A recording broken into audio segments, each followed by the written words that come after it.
ashama harkafuuna kabajamtootaaf hordoftoota keenya jirtanii nagaa qabdan fayyaa keessanii nagaa qabna nutis kunoo nagaan qaba arraasas deebi'eetiin jira maaliif as deebitee waan as deebi'eef maaliif jettan ente duniyaan dallanteef marte viidiyoo waliif fayyuu hiyyaa fi qabdisaniif garmalee dallantee an irra laalu garuu maaliif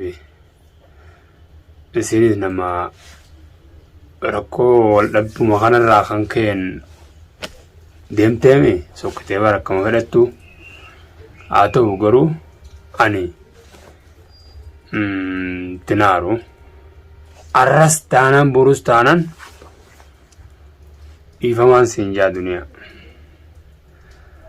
kaleessa hogguuniifin abdii faa dhiifama gaafadhullee dhufeetiin silaalee mana kaanillee sootumatti kana ijaan silaalee hin jirtu yeroo isa qottee jeetumaan sin agarree duniyaanoo jennaan ijoolleellee gaafadhee viidiyoo irratti hin gaafanne garuu kijibu lafumatti hin gaafadhe duniyaan hin jirtuu barnaan jaan hin jirtu jennaan ayyee jeetumaan jaljee maaliif gaggaafataan isa saantii beekadha yoon gaggaafadhe kanaafin hin gaggaafatin bakkuma takkatti waliin dhiifama gaafadhe jeetiin gaafadhe duraan hin jirtu isinis duniyaat hin jirtu garuu ati loltee aartee marte viidiyoo hin ta'u akka malee nu goote hin aarimmee aara kana dhiisi duniyaa aara kana dhiisi yaa'u aarri wayi balleessa malee waan tolchu duniyaa naas hin jeegaa waan angaan waa balleessu naaf harkee meegguun haaren mujrimummaa illee hin qabu beekadhoon mujrimummaa nama gaaftee kaatee bar duniyaa aniin ayyaayi annaman jaaladhallee wallaahi maaliif garuu immoo dhiibbaa qofan hin ayyamne siin dhiiban jennee namni abbadan ittuman cilaawa malee hin ayyamu dhiibbaa osoo na tumanii miti akkanatti akka huccuutti namii canees miidhaa san ani rooroonumaan injifadhaan jaamalee jalanchiisu kanaafuu duniyaa wanni hotte wal dhabuun ni jira dhiifamaan siin jaa nagaan lolin miidiyaa gubbaan lolin miidiyaa gubbaamee sootuma walii galla naafeetin mabooda dhufeetiin mana kee akkumaan abdii dhufe sanittiin deemee dhufee si fayyifadha yoon jiraannellee bakka ati jirtu si dhufee si fayyifadha duniyaa babeetta lattiin aarin aartee akkasit dallantee viidiyoo marin aafuutun tun tarabbiitii beekadhu awwaanin takka jee irra deebiinsa gaafasiillee aanuma useetu montii jee saaltuun taatu malee abdii tukkaan aareetti lola kaasu malee gaafasillee kaaseetiin ture kanaafuu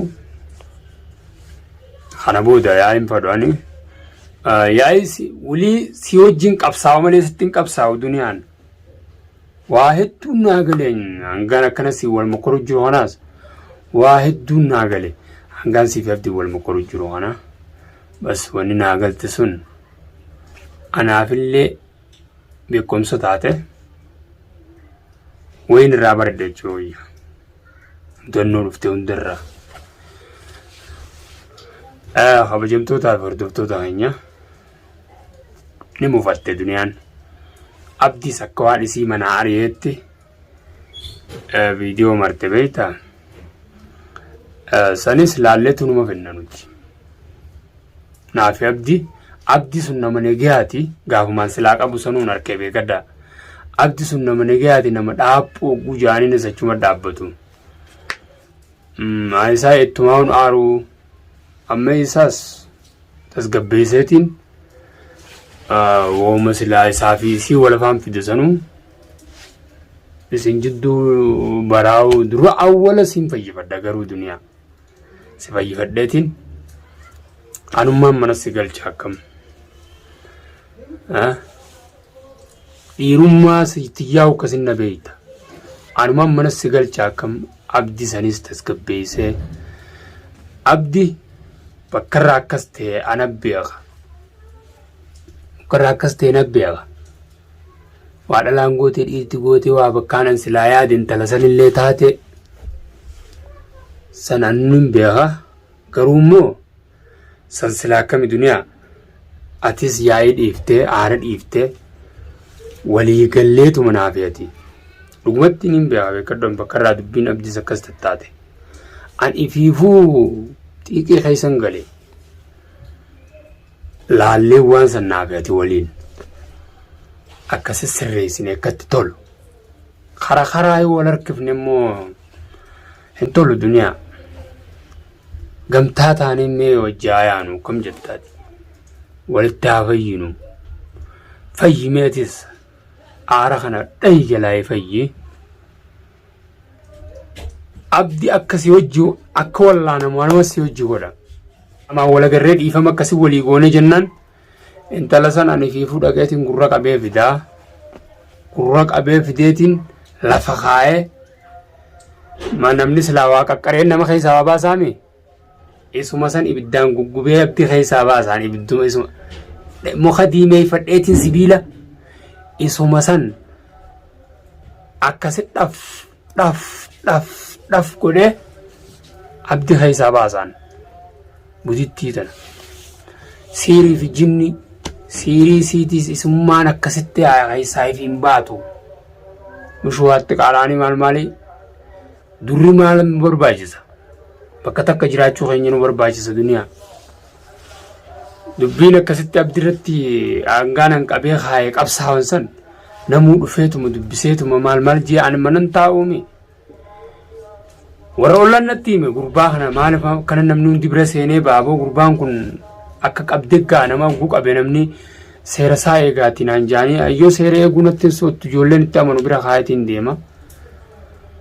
Akkasitti intaloo nan beeka duniyaa taabdiitiif waa takka rakkatin ati duniyaa durri maaliif naaf ati haa walii gallu malee taabdii wanti takka sin rakkin. Taabdii ana beeka nama akkas godheen beeka bakka inni irraa akkas ta'een beeka. Taabdii sirreessuun nun dhigdu itti rakkatin saniif garuu mee ati tasgabbaa'ee dura abdii dhiifamaan maaf godhee. Ati tasgabbaa'ee dhiifama godhinu. Nageenya kun baay'ee tola beektaa. Namni nagee qabu atis waa meeqa dalaga. Wallaahi hin jiru. Kanaafuu kabajamtootaa fi hordoftoota keenya har'a qophaan isinii mare viidiyoollee seefuu kakalee waliin nu fayyisallee wajjin jirru. Qabadheetiin isinii dhaadha isallee kanagee kana nu buuse. Rabbi nagaa walitti haadhaabuuf isaafillee seefuu nagaa walitti haadhaabuuf nagaa kana naaf abdii isaa waliin nu fayyise. Akkasuma duniyaallee walittiin isin fayyisaa jee jira. Ujumaan eeggachuu jira malee duniyaa wajjiinis. Kanaafuu kabajamtootaa fi hordoftoota keenya nagaa keenya walitti dhaamna nuti ulii. Nagaa keessan malee hammeenya keessatti hammeenyatti immoo takkitti imma karaa abdii kana deebi'eetiin waan abdii dubbii abdii kana micciirte tanaan na aarsee guyyaa meeqa viidiyoo irraan dhabamsiisee bara. Karaa abdii kanaas deebi'eetiin amma takkitti balaa gartee isa akkas goote san wajji akkasi gaggaa'ee laatta akkasi gaggaa'ee ibidda diimaa akkasi keessaa luqqaasee dhaf intala sanan qaan dhaf harka kiyyaan godhutti naafuun ta'in. Duniyaa immoo ati na duraan jirjerin tasgabbaa'ee atilleen abdittiin aarin abditti aartee wanni ala fiiduuf hin jirtu. Abditti aartee wanni ala fiiduuf hin jirtu duniyaatis maali wannummaan ala fiiduuf kana booda alatti hin fiidu.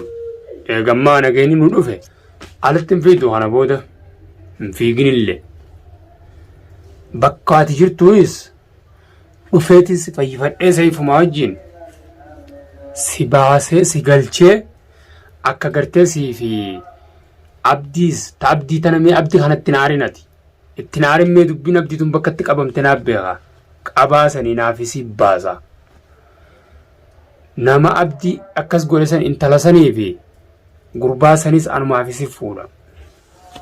tokkos haayidda isaa qabuuni jira beektaa intala san imma fardiin itti naareen abdiin maafati deemuma sanuu dogoggora gooltee bal duniyaa deemu san akka malee dogoggora goote wallahi garuu rakkoon qabu an ammallee itti naareen ifiifillee silleen fayyifanne kanumaan sin fayyifatin kana hangumaan si fayyifadhu sanuu akka waa waliif fayyineetti ilaalu jiraan abdii waliif fayyinaan maaliif atiis waliif fayyinaan walumaan arginu malee haleellee silaa waliif fayyine beeytanii kanaafuu ati hin jirjirin abditti hin jirjirin abdi bakka irraa dhawamina beeka nama isa dheesan dhoyinne anaafisi sirreessa kamiraa laalta seefuun asinna fiduu akkasitti manguddoon kiyya seefuudha alraas taanaan burus taanaan karaa nageenyaa na fide seefuudha